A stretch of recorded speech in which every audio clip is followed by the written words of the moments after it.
বাইরে বেরো পুরা আউটস্ট্যান্ডিং মান ব্লোয়িং একটা ব্যাটিং করলো ঈশান কিষান, পুরা দেখার মতো। এবং রাজস্থান রয়্যালকে যেভাবে পিটাইলো বলারকে, অকেরে বলতে গেলে অসাধারণ ছিল ব্যাটিং অ্যাভারেজ। সেখানে তার স্ট্রাইক রেট ছিল 250+, এবং তার ছক্কাই ম্যাচের মধ্যে 45টা বল ফেস করে 100 রানের মতো সে সেঞ্চুরি করে ফেললো।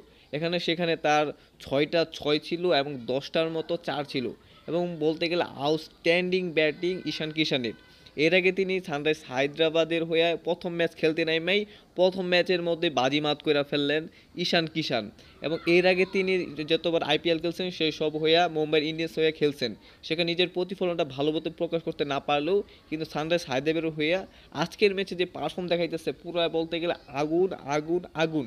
এবং আইপিএল কেন এত ইন্টারেস্টিং তা আবার প্রমাণ করলো ইন্ডিয়ান প্রিমিয়ার লিগের মধ্যে ঈশান কিষান। প্রথমবার টাবিক হেড মাত্র 31 বলে 50 করে আউট হয়ে যায়। তারপর অভিষেক শর্মা, স্পেশালিভাবে সানরাইজ হায়দ্রাবাদের এই দুইটা ব্যাটার পুরো মারাত্মক। কিন্তু মনে রাখতে হবে ঈশান কিষান কিন্তু এই টিমের মধ্যে আছে। কি খেলাটাই না দেখাইলো, পুরা জাফরা আর্চারকে যেভাবে পিটাইলো অন্তত বাজে।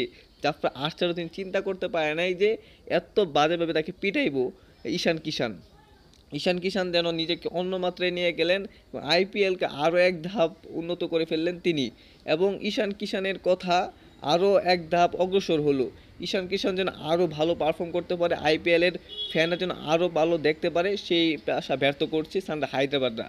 সানরাইজ হায়দ্রাবাদ মানে হচ্ছে অন্যরকম একটা ব্যান্ড। তাদের রান সবসময় 250+ থাকতেই হবে বা 200+ থাকতেই হবে। তাদের প্রতিটা ব্যাটারের দিকে যদি আপনি তাকান তাহলে অবশ্যই প্রশংসা দাবিদার। প্রথমত ট্রাভিড হেড, অভিষেক শর্মা, ঈশান কিষান, মাকরাম, ক্লাসেন, ধরতে গেলে প্রতিটা হার্ড হিটার ব্যাটসম্যান আছে সানরাইজ হায়দ্রাবাদের টিমের মধ্যে। বলতে গেলে অসাধারণ একটা 50 করছে, 100 করছে, 45 বলে 100 রান ঈশান কিষান।